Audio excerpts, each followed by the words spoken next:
Hi friends, మగుళ్ళకి ఎంతో ఇష్టమైనటువంటి original పట్టు చీరలు అనేవి ఎందుకు అంత ఎక్కువ రేటు ఉంటాయో మీకు ఎప్పుడైనా అనిపించిందా? ఆ విషయం మీరు తెలుసుకోవాలి అనుకుంటే మన వీడియోని ఎండ్ వరకు చూడండి.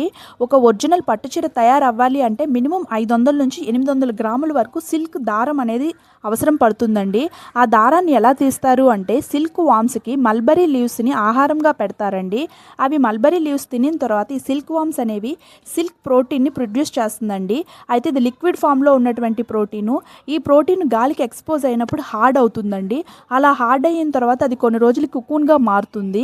ఈ కుకూన్ అంటే ఏంటంటే ఇందులోనే సిల్క్ థ్రెడ్ తయారు చేయడానికి కావాల్సినటువంటి సిల్క్ పోములు అనేవి ఉంటాయండి. అయితే ఈ కుకూన్స్ని సిల్క్ వామ్స్ నుంచి సపరేట్ చేయాలి అంటే సిల్క్ వామ్స్ని స్టీమ్కి కానీ లేదా వేడి నీటిలో కానీ వేసి ఈ కుకూన్స్ని బయటికి తీస్తారండి. ఈ కుకూన్స్లో ఉన్నటువంటి సిల్క్ ఫోముల నుంచే సిల్క్ దారం అనేది తయారు చేయబడుతుంది.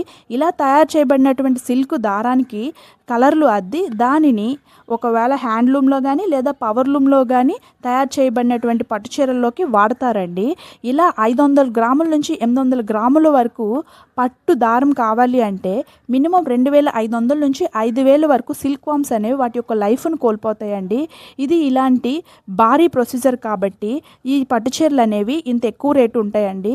ఇంకో విషయం ఏంటి అంటే ఒక సిల్క్ వామ్ దగ్గర నుంచి సిల్క్ థ్రెడ్ తీయడానికి మినిమము 42 నుంచి 60 రోజుల సమయం పడుతుందండి. అంతేనండి. ఇలాంటి సైంటిఫికల్ రీజన్స్ మీరు తెలుసుకోవాలి అనుకుంటే మన ఛానల్ని సబ్స్క్రైబ్ చేసి పెట్టుకోండి. టాటా, బాయ్.